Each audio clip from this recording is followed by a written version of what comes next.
1971 সালে বাংলাদেশ স্বাধীনতা অর্জন করার পরেও আজকের এই 47 বছরের মধ্যেও আমরা স্বাধীনতার কোনো সুফল পাই নাই।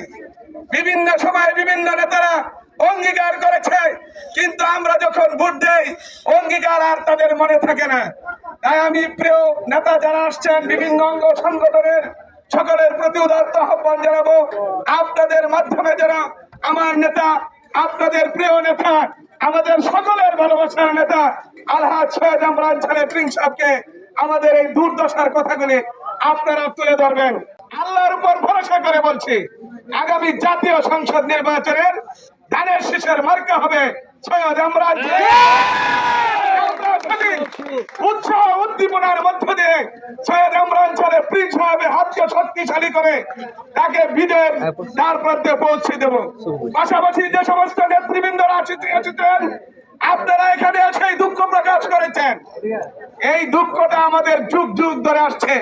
আমি আপনাদের কাছে উদারত আহ্বান জানাবো, নেতার সঙ্গে যখন আপনারা বসবেন, আপনারা নেতার সঙ্গে নিজের সচক্ষে আজকে যা দেখেছেন তা নিয়ে আলোচনা করবেন।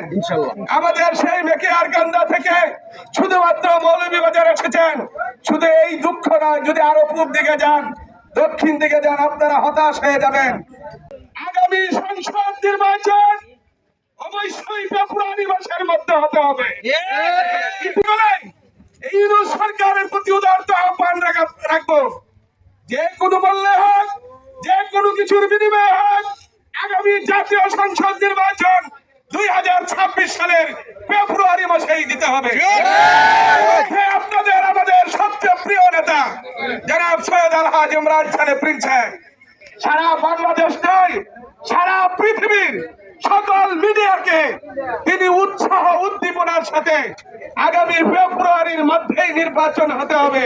সকলকে আগামী 28 তারিখ যুবদলের প্রতিষ্ঠা বার্ষিকী উদযাপন উপলক্ষে আমার এই গোপীনগরের প্রত্যেকটা অঙ্গ সহযোগী সংগঠন, বিএনপি, যুবদল, ছাত্রদল, শ্রমিক দল, কৃষক দল, স্বেচ্ছাসেবক দল, প্রত্যেকটা দলের নেতা কর্মী স্বতঃস্ফূর্তভাবে ইনশাল্লাহ সেদিন এই মৌলভীবাজার মানিকের নেতৃত্বে এক বিশাল মিছিল হবে। সেই মিছিলে আপনারা সকলে অংশগ্রহণ করবেন। আমরা অনেকে অনেক দল করি, এই দলটা 3টা ভাগে বিভক্ত।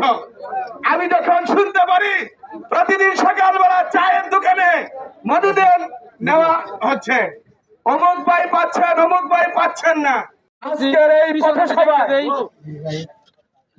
ইতিপূর্বে যুব দলের সংগ্রামী সহ সভাপতি এবং স্বেচ্ছাসেবক দলের সংগ্রামী সদস্য সচিব এবং আমাদের পৌর শাখার স্বেচ্ছাসেবক দলের সদস্য সচিব সহ অনেকে বক্তৃতা করেছেন।